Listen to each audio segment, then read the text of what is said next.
Welcome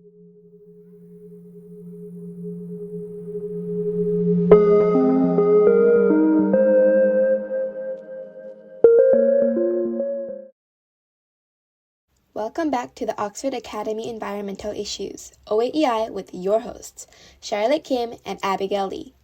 Let's just take a moment to close our eyes and listen to all the sounds around us. What do you hear? Perhaps it's the steady hum of the AC or a lawnmower slowly cutting grass outside. Whatever you just heard, we can all agree that noise is everywhere. It's a giant part of our lives. Whether we're listening to the radio, talking with our friends, or even just listening to this podcast right now, noise is something that we can't just take away. However, have you ever wondered about just how really harmful noise can be? Well, this topic, called noise pollution, is a real problem that many people are discussing. Today, I've contacted two experts to give you the basics. Yep, we just had to get these two on the podcast. Hello guys, how's it going everyone? What's up everyone, it's the dynamic duo here, back at it. My name's Alvin and I am what you call an acoustical engineer. This means that I study sound and vibration. I specialize in trying to solve what we call noise pollution. So what really is this noise pollution? Simply, this is an invisible danger. It is a problem that occurs when any unwanted sound that disturbs humans and other organisms. Daniel, do you want to take it from here?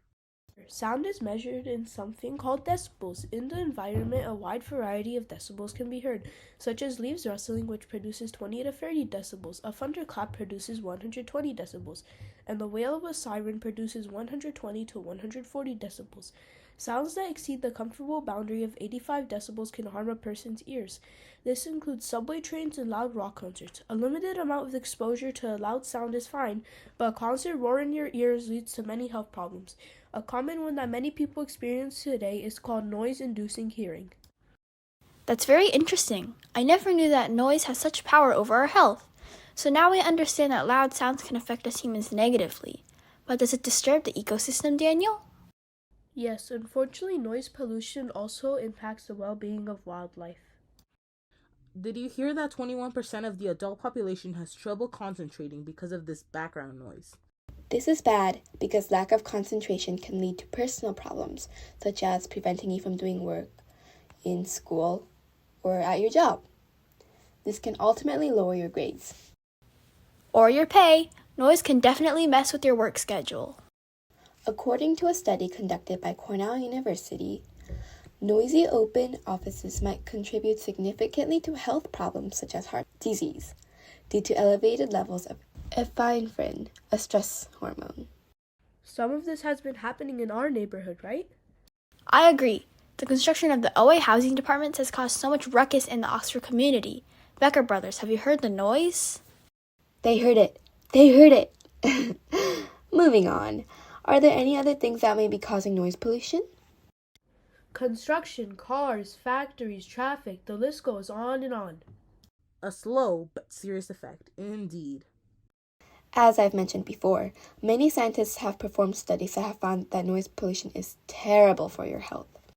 They've shown that noise pollution not only drives hearing loss, ringing in the ears, and the ability to detect tiny signals to sound, but can cause or make worse diseases of the heart and blood vessels, type 2 diabetes, sleep disturbances, stress, mental health, and thinking-related problems, including memory damage, child learning delays, and low birth weight. Scientists are asking lots of questions about trying to find the truth about other possible links, including severe problems with thinking and living. This is all having a drastic effect on us and the environment. Surely there's something we can do to help? Of course we do. Avoid loud areas for excessive time periods, like lots of concerts. You can also limit the time you spend using your earbuds or headphones.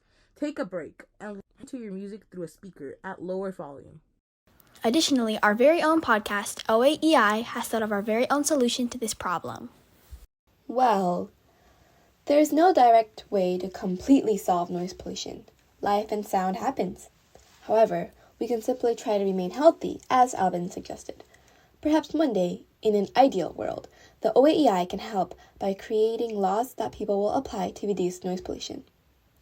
Our other idea is to create a special type of headphones that everyone has, which will allow you to communicate with others through a series of microphones. This way, we can enjoy life from a soundproof perspective. For example, if you are a construction worker, the headphones will block out the harmful noises while simultaneously allowing you to talk to others.